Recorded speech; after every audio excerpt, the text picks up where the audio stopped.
भक्ति के मार्ग में वो व्यक्ति कामयाब है जो एक प्रकार से अपराधी आदमी जैसे किसी हाकिम के सामने फरियादी बन के जाता है, पूरी जिंदगी भर जो फरियादी बन के अपना आपने हाजिर करता है, अपने आप को दीनहीन गरीब मानता है। गरीब किस प्रकार से? हर प्रकार से गरीब। तन मन धन तीनों चीज अर्पण करने का मतलब होता है कि मैंने अधीनता स्वीकार कर ली कि इन चीज़ों में मेरा कोई हक नहीं है, और जो इनको दिलो दिमाग से निकाल देता है वो आदमी निखालस बन जाता है, वो शिष्य कहलाने के योग्य है। और इन गुणों को जो अपनाता है उसको गुरुमुख कहते हैं। गुरुमुख का मतलब है गुरु की आज्ञा में चलने वाला। जो गुरु की आज्ञा में चलता है, गुरु के हुक्म का पालन करता है, तो गुरु उसको क्या आदेश उपदेश देता है? वो कहता है कि भक्ति कर, अपने जीवन को सफल बना। जो सबसे पहले शब्द गाया था कि अपना मानुष जन्म सुधार, भूल में क्यों पड़े लूटी है लूटी। कि जो इंसान के जन्म को नहीं सुधारता है वो भूल में लुट जाता है। तो दीन गरीबी मत है हमारा। इसमें जो अपने आप को दीन गरीब, इसमें क्या है ना, शब्द में आया था, बड़ी गौर से सुनू था मैं। भक्ति न युक्ति ना कोई शक्ति। सारी चीज़ों से हीन कर दिया अपने आप को कि मैं भक्ति नहीं करता।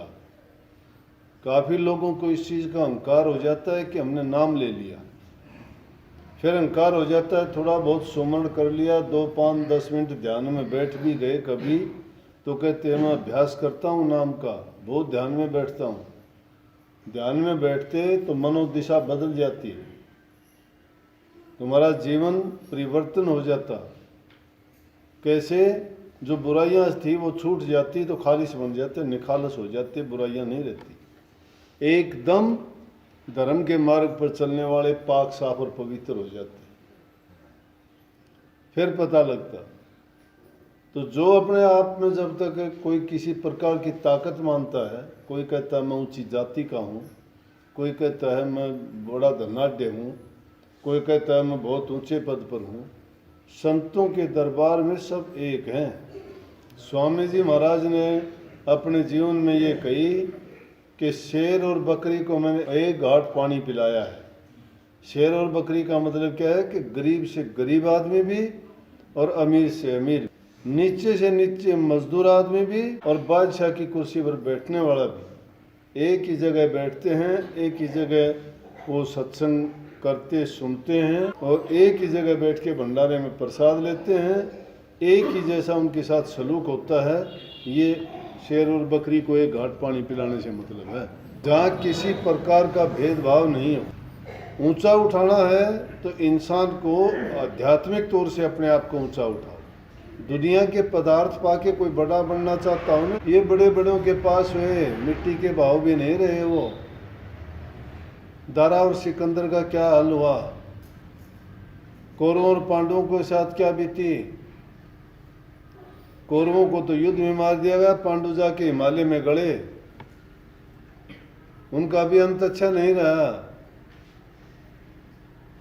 रावण जैसे महाबली थे, तप में सब बहुत अच्छे थे, ज्ञान में सबसे बड़े थे, चारों वेदों की टीका कर डाली थी, तप योग साधना में देवताओं तक को काबू कर लिया था। लेकिन क्या फायदा हुआ? अगर गुरु भक्ति की होती, ये दीन गरीबी उसने अपनाई होती तो ये हालत उसकी नहीं होनी थी। जीव में ताकत है कहाँ? जीव तो कहता है मैं नीचा, मेरा मुर्शिद ऊंचा। वो कहता है मैं नीवा, मेरा मुर्शिद ऊंचा। और उनके शुक्रगुजार हैं जिन्होंने नीचों के साथ मिलके भी अपनी निभाई, इसलिए ऊंचे हैं वो। लेकिन अपने आप ही कोई ऊंचा बनना चाहता हो, थोड़ा धन मिलने के बाद में, थोड़ा पद मिलने के बाद में, थोड़ा अच्छे परिवार में पैदा होने से कोई बड़ा नहीं बन जाता। भक्ति के रास्ते में तो बड़ा वो होगा जो करनी करता है। इसलिए कही कि ना भक्ति है और ना कोई युक्ति है। तरीका भी मैं कुछ नहीं जानता, तरीका तो एक ही जानता, और वो तरीका अगर जान ले तो कल्याण हो जाएगा गुरु के घर का। गुरु पर यकीन करके अगर तुम अपना काम करते हो, वो युक्ति, वो तरीका और वो हर प्रकार से तुम्हारा कल्याण करने वाला एक ही रास्ता है। उसको अगर पूर्ण रूप से अपना लोगे तो दर दर की ठोकर नहीं खानी पड़ेगी। नहीं तो दर दर की ठोकर खाने वाला कुत्ता होता है, उसको कोई नहीं अपनाता। एक दर का हो जाता है, उसको उसका धनी संभाल लेता है। हम एक दर के नहीं होते, जगह जगह धक्के खाते हैं, कभी वहाँ गए, कभी वहाँ गए, कभी वहाँ गए। एक दर के हो जाओगे, संभाल होगी। तो क्या भक्ति न युक्ति ना कोई शक्ति। शक्ति कहाँ? शक्ति ताकत को कहते कोई हुनर नहीं मेरे पास। जीव के पास क्या ताकत है? 2 दिन खाना नहीं मिलता है तो ये तो जीव कहता है कि जान निकली मेरी। 2-4 घंटे पानी ना मिले तो कहता है जान निकली मेरी। इसका मतलब ये तो 5 तत्वों का मशीन बनी हुई है, जिसमें किसी भी चीज की कमजोरी आई और खत्म कहानी। जीव तो लाचार है, लेकिन गुरु का बल, गुरु की शक्ति, गुरु की ताकत जब इसके पास होगी, उससे बढ़ के कोई शक्ति नहीं है।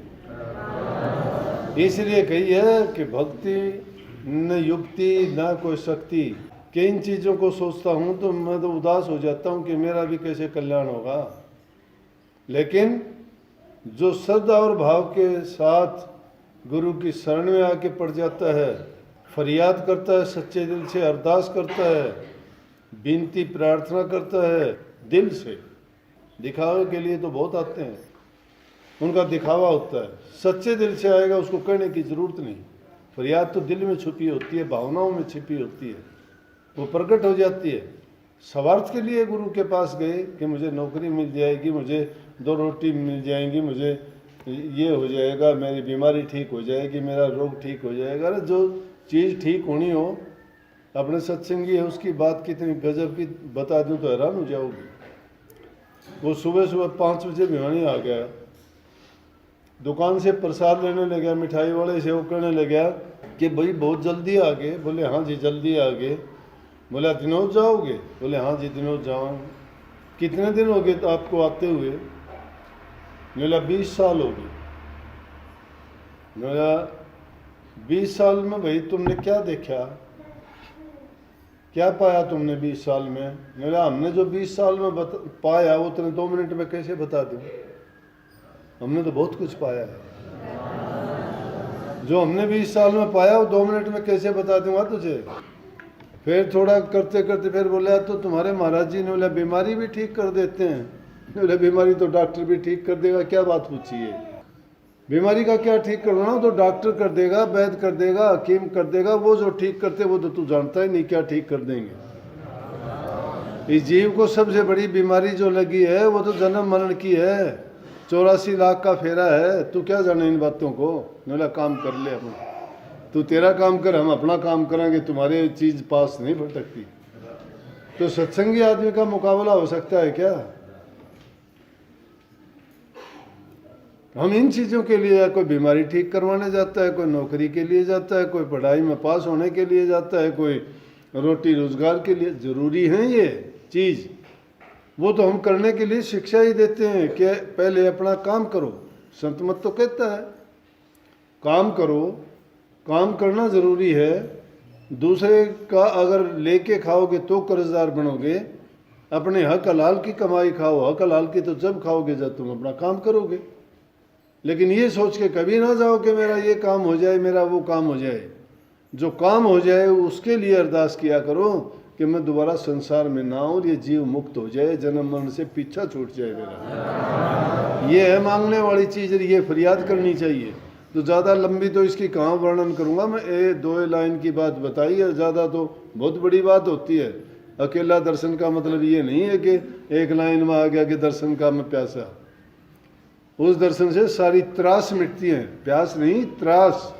जो प्यास सागर नहीं बुझा सकता वो गुरु का दर्शन बुझा देता है 1 मिनट। सबको आशीर्वाद। राधा स्वामी।